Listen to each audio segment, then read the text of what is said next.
So Keegan Kogan again in A10, new unit, Cold War. So we're just getting out of a world war where there was actual physical fighting. Europe, the Pacific, D-Day, dropping the bomb, fighting in the Pacific. 70 million lives lost. Here, you're not going to have anybody fighting. Well, you're going to have people fighting against There's each other. There's a lot of fighting, But it's but behind never the scenes, directly. yeah. A lot of words, a lot of name calling, and Spying, looking out. friends become enemies.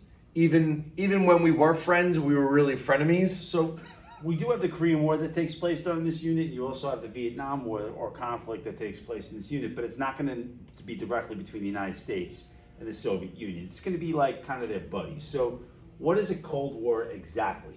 An intense rivalry. Key word here, rivalry between the Soviet Union and the United States after World War II, completed for world power and influence. They should be competing. Competed. I'm an Whoops. idiot. Whatever. Competed for world power and influence. Now, when we're looking at rivalry, I'm sure we've addressed this with big business unit, Coca-Cola against Pepsi. If you're looking at sports, Yankees against Mets or the Red Sox. When you're talking about this intense rivalry, each of them, whether it be the United States or the Soviet Union, is going to be trying to do something continuously throughout this time period to get an edge over the other one. So when we're looking at that, Yeah, they're fighting for social, political, economic, and military influence over the world. and then space too. Yeah. If just in case that doesn't fit in there, we also Yeah. have space as well. All right, towards the conclusion of World War II, the leaders of the Allied nations, Winston Churchill, Prime Minister of Great Britain, President Franklin Delano Roosevelt, and the Premier of the Soviet Union, Joseph Stalin, met at Potsdam, where they basically issued the Potsdam Declaration telling Japan, hey, you better surrender. Or else. And they started to plan what post-war Europe was going to look like.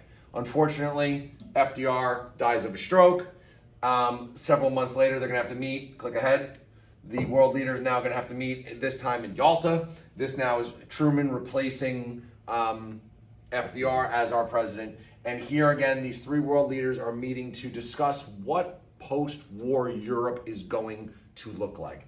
And really, we have the ideologies of the West. Pretty good point. The ideologies of the West, democracy and capitalism, and the ideology of the East, communist socialism.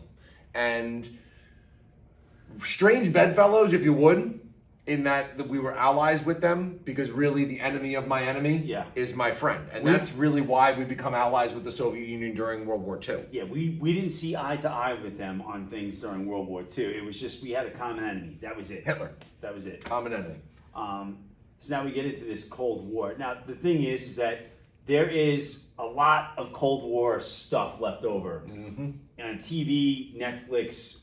This is an era where when you're looking at if writers are coming up with good guys and bad guys, and you want to involve countries, okay, if the United States is going to have some sort of, we're going to have to write an enemy to be against The the Russians. United States. It's going to be the Soviet Union. Mr. Heeg and I are children of the Cold War. Oh, When the yes. Cold War ended, I was in middle school. Mr. Heeg was in high school. Way to go. And yes, the bad guy was always Russian. Whether it's Rocky, whether it's Red Dawn, whether it's all these different, whatever you name the movie. I mean, this the movie- bad guy, yeah. I mean, I'm sure people have seen this, but this movie, I mean, there was a long line. And when you got in there to watch this movie, and when it first came out, you thought you were watching an actual fight because that's how the crowd was reacting it. I mean, it was pretty crazy. You also talk about rivalries. Now you have an actual sport. Not to say that boxing's not a sport, but this is completely fake. But when we look here, now you had the United States against the Soviet Union. Interestingly, the Miracle on Ice 1980 voted the single greatest sporting moment in American history. Yet America hates hockey. I don't get it.